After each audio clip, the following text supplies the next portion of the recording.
วันนี้ร้านไผ่เพิ่นใจดีนะเพิ่นสิเฮ็ดยำวุ้นเส้นบ่แม่นบ่แม่นแล้วเพิ่นสิยำวุ้นเส้นเนาะยำวุ้นเส้นเนาะอันน่ะเครื่องที่บ่จะเฮ็ดนี่มีหยังได้นี่ก็เฮ็ดซอสมานี่น้ำพริกเผาน้ำพริกเผาโอ้น้ำพริกเผาเนาะมีน้ำพริกเผาเผ็ดง่ายๆเอาล่ะมะนาวสลานโตรนั่นมักเล่นอันเนียนอย่างพินัทเด็ดโอเคน่าจะลงอันนี้จะลงน้ำยาตั้งไว้ถึงนี่เราต้องเฮ็ดซอสก่อนเรานะก่อนสินั่นก่อนสิเอามาประกอบเนาะวันนี้กุ้งนี่ground pork โอ้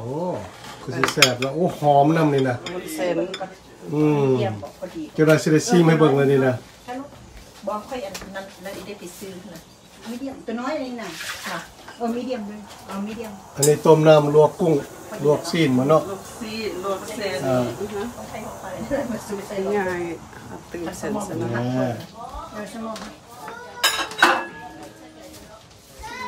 เบิ่งเพิ่นเฮ็ดเนาะการประกอบจานนี้มันยำวุ้นเส้น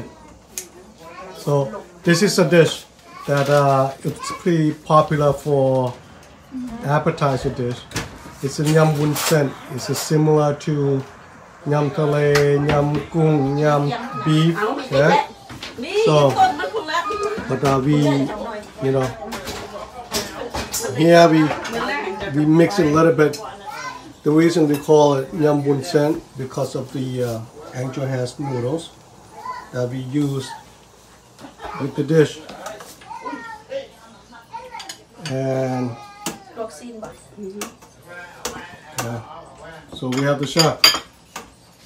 special chef today so we're gonna prepare this dish easy way เฮ็ดง่าย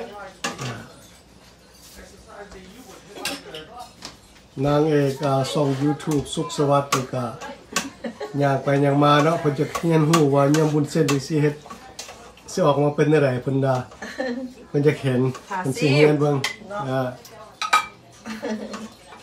this dish how long does it take for you to prepare about 20 minutes เนาะจานนี้เพิ่นว่างบประมาณ20นาทีที่ว่าเตรียมของทุกอย่างที่ว่าจะประกอบให้เป็นจานเนาะ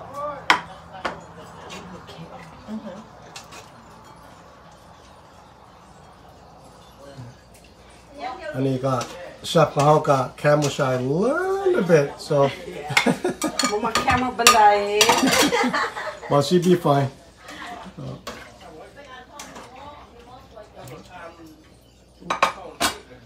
still have to do it today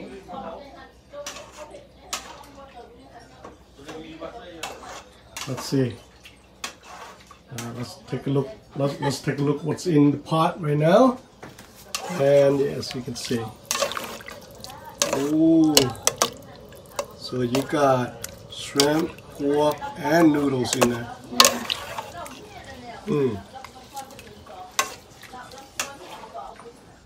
is it on yeah okay อธิบายไปพร้อม so this is ประกอบเนาะนี่นะประกอบ dish พอดีเอาเครื่องที่ว่าเขาประกอบใส่เมื่อกี้ต้มซุปเอาต้มกุ้งต้มมาแล้วก็เอามาใส่น้ำซอสเนาะแล้วก็มาคนดีก่อนแล้วเอาเครื่องใส่บุโอ้ถ้าว่าทานผสมได้นะอยู่ใกล้สินะได้กินมันนะว้ายน้ำลายก็สิเหยน้ำลายบ่มีนะแซ่บหลายเบิ่งก็สิแซ่บว่าจังได๋สิซีไม่เบิ่งต้องได้ซีไม่เบิ่งแล้วนี่นะต้องได้ซีไม่เบิ่งแท้ๆ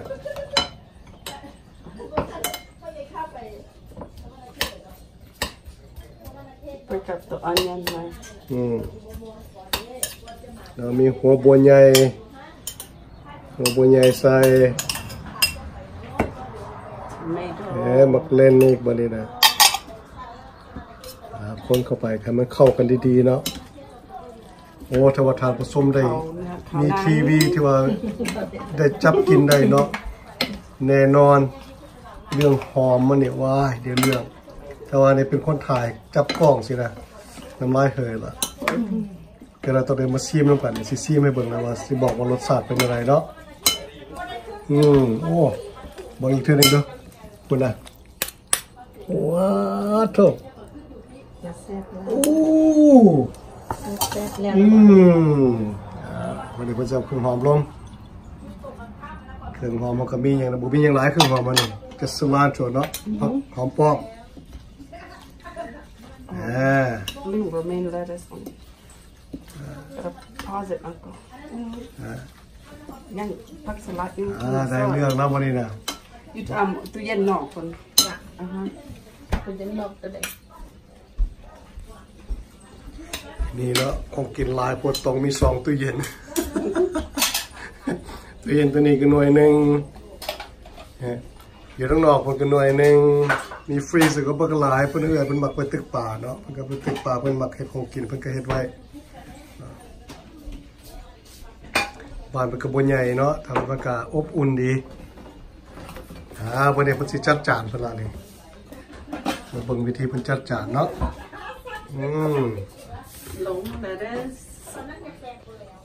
This is the finished product เนาะอุ้ยเบิ่งกะงามอีกเนาะเป็น the arrangement simple arrangement just over the lettuce okay the contrast between the color of the green okay makes it really appetizing เนาะอันนี้ละอาหารนะบางนี้ง่ายๆแบบที่ว่าเราเห็นนี่นะ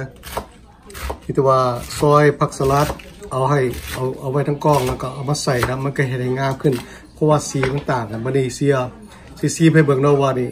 สิแซ่บแบบตามที่ว่าจานนี้อันน่ะเฮ็ดให้เฮาเห็นบ่เนาะเบิ่งมื้อนึงนะ So I picked a shrimp to taste, and look, just look at the shrimp. Okay, it's plum. It's covered with all the spice, the sauce that it's making for this dish. Now look at this. Huh? Oh, really good. Crunchy, salty, spice, sweet. It covers all the powers.Now, let's look at the just tomato, okay? This is tomato. It's closing for that.